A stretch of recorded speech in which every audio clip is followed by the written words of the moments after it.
বিরতির পর স্বাগত। এখন খবর বিস্তারিত। এক ঐতিহাসিক প্রকাশ্য সমাবেশের মধ্য দিয়ে মেলাঘর দাবুলকার নগরের মান্নাদে মঞ্চে শুরু হলো ডিওয়াইএফআই এর চতুর্দশ ত্রিপুরা রাজ্য সম্মেলন। সমাবেশের প্রধান বক্তা ছিলেন মুখ্যমন্ত্রী মানিক সরকার, ডিওয়াইএফআই এর সাধারণ সম্পাদক অভয় মুখার্জি প্রমুখ। মেলাঘর শহীদ কাজল ময়দানে এক ঐতিহাসিক প্রকাশ্য সমাবেশের মধ্য দিয়ে শুরু হলো ভারতের গণতান্ত্রিক যুব ফেডারেশনের 3 দিন ব্যাপী চতুর্দশ রাজ্য সম্মেলন। দুপুর 1:30টায় সম্মেলন স্থলে উত্তোলিত হয় চতুর্দশ রাজ্য সম্মেলনের পতাকা। এই পতাকা বয়ে নিয়ে আসা হয় কাজল বর্মনের শহীদ বেদি মূল থেকে। দুপুর 2:30টায় শুরু হয় প্রকাশ্য সমাবেশ। গোটা সোনামুড়া বিভাগের সবকটি অঞ্চল থেকে হাজার হাজার লোক এসে সামিল হয় মেলাঘর শহীদ কাজল ময়দানে।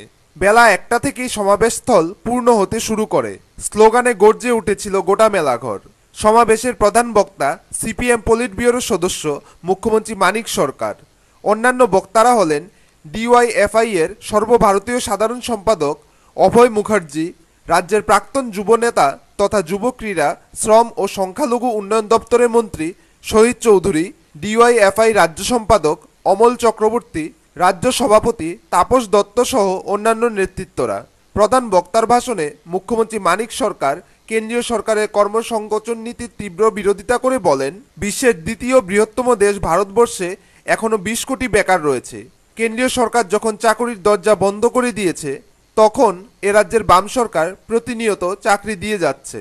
সপ্তম বামফ্রন্ট সরকার গঠন হওয়ার 1 বছরের মধ্যে প্রায় 7,000 চাকরি প্রদান করেছে রাজ্য সরকার। তিনি বলেন, এরকম একটা বিকল্প দৃষ্টিভঙ্গির ভিত্তিতে নমনীয় একটা কর্মসূচি তৈরি করে এই যে দলগুলো কংগ্রেস বিজেপিকে বাদ দিয়ে তারা যদি একটা মঞ্চে আসতে পারে, তাহলে যদি একটা সরকার তৈরি হয়, তাহলে ভারতবর্ষ এই সমস্যা থেকে মুক্তি পেতে পারে। এই হচ্ছে আমাদের বামপন্থীদের বক্তব্য। আমরা কি লক্ষ্য করলাম এই সময়ের গত 30 অক্টোবর দিল্লিতে বামপন্থীরা ডাক দিলেন, দাঙ্গা না, সাম্প্রদায়িক হানাহানি না, শান্তি চাই, সংগতি চাই। তার জন্য একটা সম্মেলন ডাকলেন। তাতে 14টি রাজনৈতিক দল আসলো, কংগ্রেস বিজেপি বাদ দিয়ে। তারা বললেন, আমাদের রাজনৈতিক দৃষ্টিভঙ্গি কর্মসূচি চাই হোক, আমরা শান্তি চাই, আমরা সম্প্রীতি চাই, আমরা একতা চাই, আমরা গোটা ভারতবর্ষের মানুষ মিলেমিশে থাকতে চাই, দাঙ্গা চাই না। এই যে বামপন্থী বন্ধুরা, আপনারা এরকম একটা মঞ্চ আমাদের দিলেন, আপনাদের সাধুবাদ জানাই। আমরা হাত ধরে ধরে করে এগোতে চাই। ওখান থেকে রেস্ট টেনে এখন আমাদের দিল্লিতে পার্লামেন্ট অধিবেশন চলছে। সামনের লোকসভা নির্বাচনের আগে এটাই হচ্ছে সর্বশেষ পার্লামেন্টের অধিবেশন। এই অধিবেশন চলাকালীন সময়ে বামপন্থী সহ 11টা রাজনৈতিক দল পার্লামেন্টের ভেতর একটা মঞ্চ ব্লক তৈরি করেছে। 4টা বামপন্থী 18 থেকে 32-35-এর মধ্যে তারা বেকার। আপনারা অনেকেই জানেন, অনেকে নাও জানতে পারেন, পৃথিবীর মধ্যে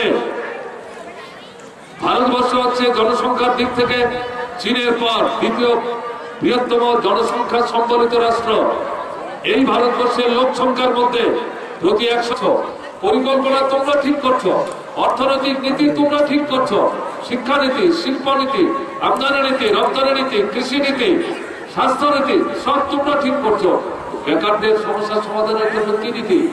জাতীয় ক্ষেত্রে যুব নীতি বলে কিছু নীতি নেই। যুব নীতি মানেই হচ্ছে যুবকদের কর্মসংস্থানের নীতি। আর আমাদের দেশের কেন্দ্রের সরকার এখন যে নীতি নিয়ে চলছে কংগ্রেসের নেতৃত্বে, সেই নীতি হচ্ছে যুবকদের বিরুদ্ধে যুদ্ধ ঘোষণা, কর্মসংস্থান না, তাদের যা কিছু সুযোগ আছে তা সংহার করা, তা একটার পর একটা সিদ্ধান্তের ভিত্তিতে এটা তুলে নেওয়া। কেন্দ্রীয় সরকারের নানা দপ্তরে ডিওয়াইএফআই সর্বভারতীয় সাধারণ সম্পাদক অভয় মুখার্জি বলেন, ভারতবর্ষে সাম্প্রদায়িকতা রাজনীতির সবচেয়ে প্রধানতম মুখ হচ্ছে নরেন্দ্র মোদী। ভুলে গেলে তো চলবে না। এই নরেন্দ্র মোদীর নেতৃত্বে গুজরাটের দাঙ্গা সংগঠিত হয়েছিল। আপনাদের মনে আছে, গেরুয়া বাহিনী, আরএসএস এর লোকজন মাথার মধ্যে গেরুয়া রঙের ভেট্টি বেঁধে গর্ভবতী মায়ের পেট থেকে ত্রিশূল দিয়ে তার সন্তানকে বার করে জয়রাম শ্রীরাম ধ্বনি দিয়েছিল। অসংখ্য মুসলিম হত্যা। ভারতবর্ষকে হিন্দু রাষ্ট্রে পরিণত করতে হবে। আসলে বিজেপির নীতি আর কংগ্রেসের সুপ্ত নীতি হচ্ছে এইটা। ধর্মের নামে, জাতপাতের নামে, বর্গের নামে কি করে গরিবদেরকে ভাগ করা যায়? তুমি হিন্দু বিকল্প ভারতবর্ষে তৈরি করতে হবে। আপনারা দেখছেন পশ্চিম বাংলার অবস্থা, গণতান্ত্রিক আন্দোলনের পীঠস্থান পশ্চিম বাংলা, জ্যোতিবাবুর পশ্চিম বাংলা। আমরা এখন পশ্চিম বাংলার ছেলে, আমি ভারতবর্ষের নানা জায়গাতে ডিওয়াইফাই করার সুবাদে এখন আমাকে যেতে হয়। আগে যখন যেতাম তখন পশ্চিম বাংলা থেকে এসেছি বললে লোকে অবাক হয়ে তাকাতো, বলতো পশ্চিম বাংলা এক অদ্ভুত রাজ্য, ধান উৎপাদনে প্রথম পশ্চিম বাংলা, সবজি উৎপাদনে প্রথম পশ্চিম বাংলা, মাছ উৎপাদনে প্রথম পশ্চিম বাংলা। এখানে নারী নির্যাতন হয় না, সাম্প্রদায়িক সম্প্রীতি আছে। আর এখন পশ্চিম বাংলার মানুষ হিসেবে আপনি যদি পরিচয় দেন বাইরে, লোকে আপনাকে ঘৃণা করবে। কারণ এখন পশ্চিম বাংলা ধানে প্রথম নেই, পশ্চিম বাংলা এখন নারী নির্যাতনে প্রথম। পশ্চিম বাংলা এখন আর সবজি উৎপাদনে প্রথম নেই, পশ্চিম বাংলা এখন গণতন্ত্রকে হত্যা লীলার মেতে ওঠার খেলায় ভারতবর্ষে 1 নম্বর। এদিকে সমাবেশ শেষে মেলাঘরের দাবুলকার নগরের মান্না দে মঞ্চে শুরু হয়েছে 3 দিন ব্যাপী রাজ্য সম্মেলনের আসর। ব্যুরো রিপোর্ট, খবর ত্রিপুরা। আবারও ধর্ষণের ঘটনা ঘটল কাকরাবন থানাধীন রানী এলাকায়। ঘটনা গত 26 জানুয়ারি সন্ধ্যায়। ঘটনায় অভিযুক্ত দুজনের মধ্যে একজনকে আটক করেছে কাকরাবন থানার পুলিশ। উদয়পুরে জামজুরি মুরাপাড়ার গৃহবধূ ধর্ষণে যখন উত্তাল গোটা রাজ্য, ঠিক এমন সময় আবারও একটি 13 বছরের কিশোরীকে ধর্ষণের ঘটনা ঘটল কাকরাবন থানাধীন রানী এলাকায়। ঘটনা গত 26শে জানুয়ারি সন্ধ্যা 7টা নাগাদ বলে জানায় ধর্ষিতা।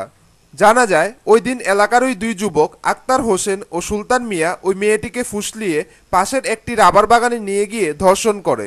ওই ঘটনার সময় মেয়েটির বাড়িতে কেউ উপস্থিত ছিল না বলে এই সুযোগ কাজে লাগিয়ে মেয়েটিকে ওই 2 যুবক ধর্ষণ করে বলে অভিযোগ। আমি আর আমার বোন তারপরে প্রথমে সুলতানে গেছে, একজন গেছে, জানানোর পরে তারপর কইতাছে কেউ আইছে না, তখন তো না কেউ আইছে না। তারপর কোয়ার পরে তারপর আরেকজন লেগে গেছে যাইয়া, তারপরে আমার কাছে যে একটা কথা শুনতাম, আমি তো না, আমি শুনতাম না কোনো কথা। তারপর কোয়ার পরে তারপর আমার জোর করে তারা লয়ে গেছে কিছু সাফা দিয়ে। তখন নেওয়ানোর পরে আমরা বাড়ির পাশে পুষ্কিনি আছে, পুষ্কিনি সেদিকে লইয়া যায়। তারপর তারা ইয়া করছে। তারা কি? তারা দুজনে সুলতান মিয়াকে আক্তার হোসেন সুলতান মিয়া আর আক্তার হোসেন। পরবর্তী সময় ঘটনার মীমাংসার জন্য চাপ আসতে থাকে মেয়েটির পরিবারের উপর। তারা কাছে যে সন্ধ্যাবেলা 7টার দিকে রান্দা বয়াইছে, রান্দা বয়ানোর পরে তো এদের একটা বাচ্চা আছে, তার বই আর তাই রান্ধে। তো তারা একজন আইছে, সুলতান মিয়া আইছে, আইয়া কইল দেন তোমরা বাড়িতে আর কেউ আইছে? কইছে না, আমার বাড়িতে আর কেউ আইছে না। কি আইছে? না কত হইলে আমি দেখে আই কইয়া যে আক্তার হোসেনের কর্ম আসিল কে আক্তার হোসেনের এবারে লই আইছে, লইয়া আইয়া কয় তুমি আমার সাথে কথা শুনে দাও। তো মাইয়া কইছে যে আমরা কথা শুনতাম। কি কথা শুনলাম? আমার মাও নাই বাবা নাই, এখন আমি কি কথা শুনলাম? আমি কথা শুনতে পারতাম না। এ কথার পরে মাইয়ারে একজনে ধরছে, সুলতানে মোহসাব দিয়ে ধরছে, কেটে চাচাইয়া নিছে। নেওয়ার পরে ধরেন 1 কানি 1.5 কানি ক্ষেতের মাথা নিয়া কেটে মোহসাব দিয়ে ধরছে মাইয়ারে। সুলতানে বেজ্জতি করছে। এরপরে দিয়া কেটে ধরছে, সুলতানে মোহ ধরছে, কেটে বেজ্জতি করছে। করার পরে তানে 10 দিন মতন তার বাবুয়ে উপরে দোয়ানো আসছিল, দোয়ানটো নাইতে এমনিজন লাইট টিপ দিছে। তারা লাইটের পর দেখে আর মানুষ দোয়াইতে আছে। তো মাইয়ারে এনো অবস্থা সুটমুট এই ইয়া আসছিল, খুললা হালাইয়া গেছে। তারপর মাইয়ার বাবু আসছে, আরে তারপরে মাইয়া এরম কেছে, বাবু এরম কাণ্ড, তারা দুজনে তোমরার কথা কইয়া আইয়া তখন এই তারা আমার এই হালাই বেজ্জতি করে আমার চাপ দিয়ে করে দিলে আমার এনো হালাইয়া গেছে, আমার আর হুশ নাই। তো তার বাবু বাজ্যা কইল, তার মা তো নাই বাইক। এরপরে আমার বাড়িতে গেছে, যে কইছে যে মাসি এই ঘটনা তারা যে করছে এটা কি যুক্তি হইল না? এরপর আজকে আজকে আনো তারা বইবার লাগিয়া মীমাংসার লাগিয়া তারা একটা ইয়া করছিল। আমি সবার ভিতরে বইছে বইয়া তারা একটা মিছিলের নিজে যাইব আন কইছে আরে তারা এর নিজে সার্ভারে দিছে। আপনারা কি কেস টেস দিচ্ছেন কিছু? হ্যাঁ দিছি, দেওয়ানোর পরে তো তারা গেছে। তারা মীমাংসা আইতে চাইছে আর কি। তারা কইছে যেন সমাজ প্লিয়ে বইব, বইয়া তারা অঙ্কা মীমাংসার আমরা যায়াম যেতে অঙ্কা দেশেরটা দেশ থাক বিদেশে না ছড়াইতাম। মুখটা নিয়ে বইছে, আসামি একজন আছে। তারপরে সারারা বাস আসামি পাইছে, হ্যাঁ আসামি অনেকজন আছে। নামটা কি? আক্তার হোসেন। বাড়ি? বাড়ি রানী ইশারাপাড়া। করবো কিন্তু একবার এতিম। আর আপনি কি হন? আমার নাতিন আর কি, বোন ভূতের ঘরের নাতি।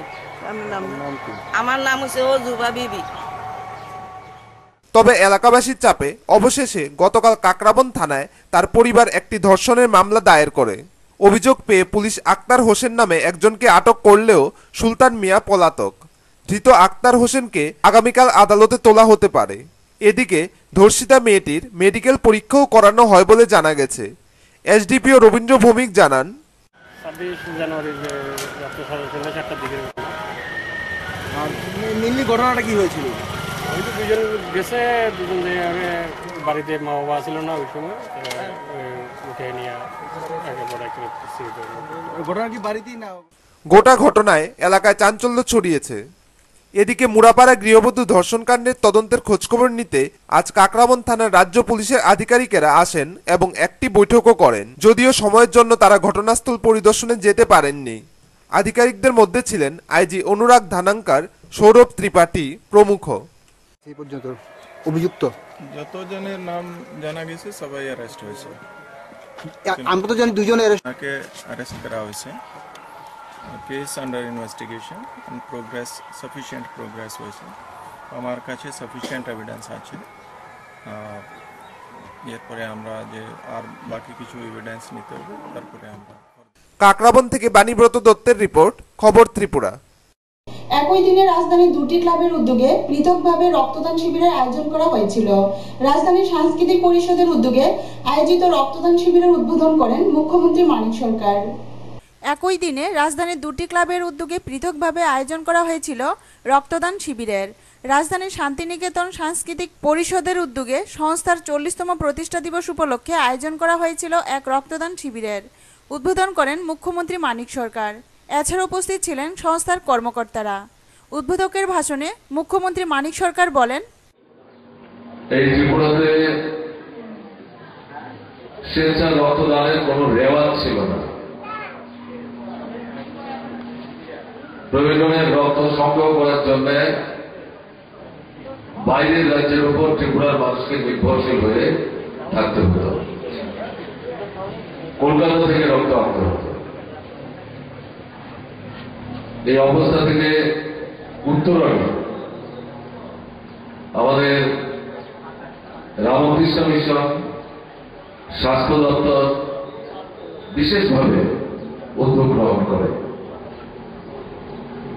তাদের উদ্যোগের সাথে যুক্ত হয় বিভিন্ন ক্লাব, সামাজিক সংস্থা, গণতান্ত্রিক সংগঠন, ব্যবসায়ীদের সংগঠন, ব্যবহারজীবীদের সংগঠন, সকলের মিলিত চেষ্টায় আমাদের সর্বশেষ যে হিসেব 2013 সালের ডিসেম্বর মাস অবধি প্রায় 98% প্রয়োজনের রক্ত আমরা স্বেচ্ছাদানের মধ্য দিয়ে সংগ্রহ করতে সক্ষম হয়েছে। আমার জানা নেই ভারতবর্ষের মধ্যে আর কোন রাজ্যের অভ্যন্তরের জনগণের চাহিদা। শিবিরে মোট 50 জন রক্তদাতা স্বেচ্ছায় রক্তদান করেন। অপরদিকে একই দিনে রাজধানীর মঠ চৌমুহনী স্থিত অনি ক্লাবের 50 বছর পূর্তি উপলক্ষে আয়োজন করা হয়েছিল এক রক্তদান শিবিরের। উপস্থিত ছিলেন রাজ্যের উচ্চশিক্ষামন্ত্রী ভানুলাল সাহা, বিধায়ক গোপাল রায় সহ অন্যান্য ক্লাব কর্মকর্তারা। শিবিরে মোট 30